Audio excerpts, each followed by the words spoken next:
Hello बच्चों, आज हम क्लास 12th के लिए फिजिक्स के इम्पोर्टेंट न्यूमेरिकल करेंगे जो बोर्ड एग्जाम में बार बार आते हैं। देखिए, एक चीज़ ध्यान रखिए, यदि आपका कॉन्सेप्ट क्लियर है तो ठीक है, यदि आपका कॉन्सेप्ट ना भी क्लियर है तो मैं आपको विद कॉन्सेप्ट के क्वेश्चन को हल करूँगा, एक एक स्टेप को लेकर फॉलो करूँगा, आपको बिल्कुल समझ में आएगा। ठीक है, देखिए आपको क्या एक चित्र दे रखा है, ठीक है, जिसमें क्या लगे हैं संधारित्र। ठीक है, किसका साइन होता है ये? संधारित्र का। ठीक है, इसमें आपको दे रखे हैं, इसमें पूछा गया आपसे ए व बी के मध्य तुल्य धारता। तुल्य का मतलब कुल कुल कुल धारता कितनी होगी। देखिए, सवाल को हल करने से पहले एक कॉन्सेप्ट सीखिए। जब जो कैपेसिटर जो संधारित्र होते हैं, अगर ये श्रेणी क्रम में लगे होते हैं तो इनका फॉर्मूला क्या होता है और हम पता कैसे करेंगे कि ये संधारित्र श्रेणी क्रम में लगे हैं। देखिए, जब एक ही लाइन में लगे होते हैं तो ये कौन सा क्रम होता है? श्रेणी क्रम। देखिए, एक ही लाइन में लगे हैं, तीन कैपेसिटर हैं, तीन संधारित्र हैं, तो ये कौन से क्रम में? श्रेणी क्रम में। देखिए, इसका फॉर्मूला क्या होता है? 1/c बराबर 1/c1 plus 1/c2 plus 1/c3। ऐसे देखिए, जब समांतर क्रम में ये संधारित्र लगे हों तो हम पता कैसे करेंगे ये समांतर क्रम में लगे हैं। देखिए, जब कैपेसिटर जो संधारित्र हैं आमने सामने लगे हों, ठीक है, पैरेलल हों, ठीक है, एक दूसरे के समांतर हों, तो ये कौन से क्रम होता है? समांतर क्रम। ठीक है, इसका जो फॉर्मूला होता है वो क्या होता है? C बराबर C1 plus C2 plus C3। अगर और भी लगे हैं तो आप C4 भी कर सकते हैं, C5 भी कर सकते हैं। ठीक है, अब देखिए क्वेश्चन को हल करिए। ठीक है, आपसे कहा गया है A और B के मध्य तुल्य धारता ज्ञात करनी है। अब देखिए, चित्र में आपको A और B ये दे रखा है, इसके बीच तो 2 माइक्रोफैराड है, ये म्यू का साइन है। ठीक है, F क्या? Farad, 2 mu farad. ठीक है, 2 माइक्रोफैराड। आप डायरेक्ट नहीं बता सकते कि ए और बी के मध्य 2 माइक्रोफैराड है, तो आप डायरेक्ट आंसर लिख देंगे, गलत हो जाएगा। ठीक है, आप देखिए एक पाथ और अलग बढ़ रहा है, ए से सी आएंगे और सी से बी जाएंगे, तो ये भी ए से बी के मध्य धारता लगी हुई है, कैपेसिटर लगे हुए हैं, तो आपको क्या करना होगा? ए से सी आएंगे, फिर सी से बी आएंगे, तो इन वाले जो धारता लगे हैं इनको सॉल्व करेंगे, फिर उसके बाद इसको भी सॉल्व करेंगे। ठीक है, अब देखिए, अब पता कैसे करेंगे ये समांतर क्रम में लगे हैं, श्रेणी क्रम में लगे हैं। अब देखिए, यहाँ से इसे हम ब्रेक कर सकते हैं और इसको यहाँ से ब्रेक कर सकते हैं। अब देखिए, यहाँ से हम ब्रेक करेंगे तो एक सीधी लाइन बनेगी, ठीक है, बीच में सी बनेगा और शुरुआत में ए होगा। ठीक है, ये बीच में एक कैपेसिटर लगा है, आगे देखिए, आगे बढ़ेंगे हम बी तक आ जाएंगे। ठीक है, ठीक है, हमने यहाँ से ब्रेक कर दिया और यहाँ से ब्रेक कर दिया, ऐसे खींचेंगे तो ये सीधे एक तार की तरह आ जाएंगे। तो कैसे? इस तरीके से बन जाएगा चित्र।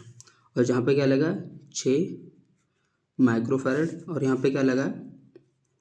3 माइक्रोफैरड।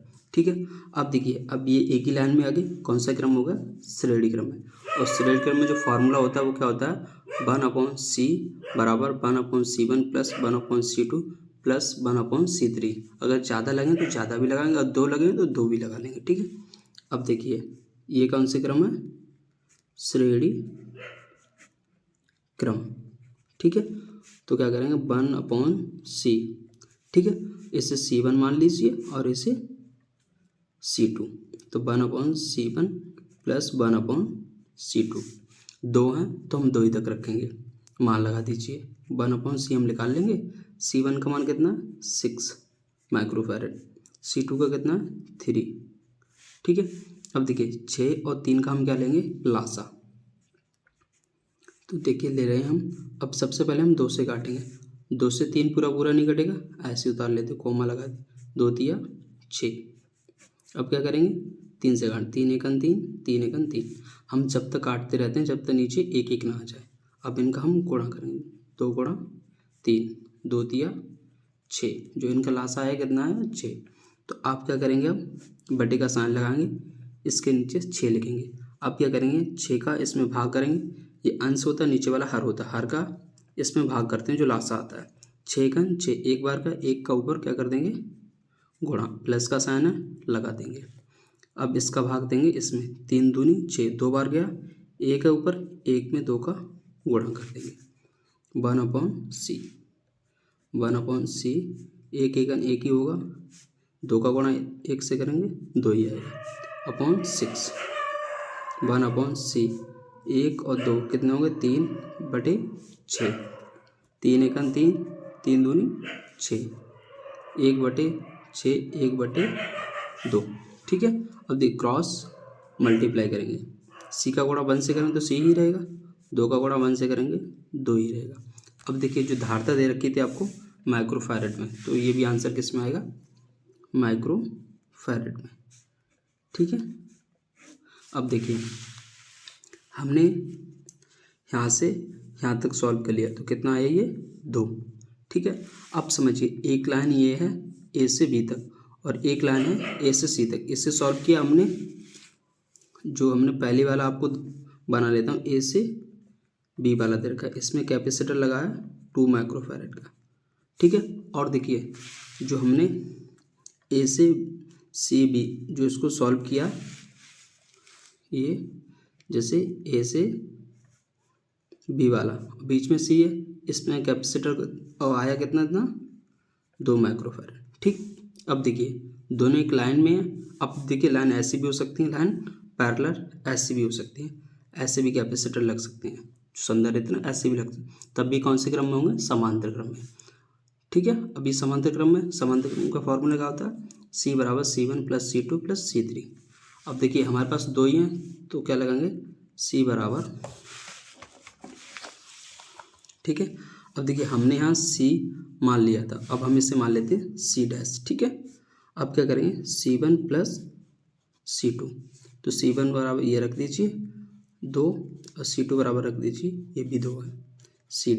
2 2 कितना हो गए 4, C'। जो आंसर माइक्रोफैरड में आएगा, क्योंकि जो दिया भी वो भी माइक्रोफैरड में ही है। ठीक है। तो ये क्या हो गया, ए बा बी के बीच तुल्य धारिता। ठीक है। ये आपका आंसर हो जाएगा। अगर आपको कोई भी डाउट हो तो प्लीज़ कमेंट बॉक्स में ज़रूर बताएं।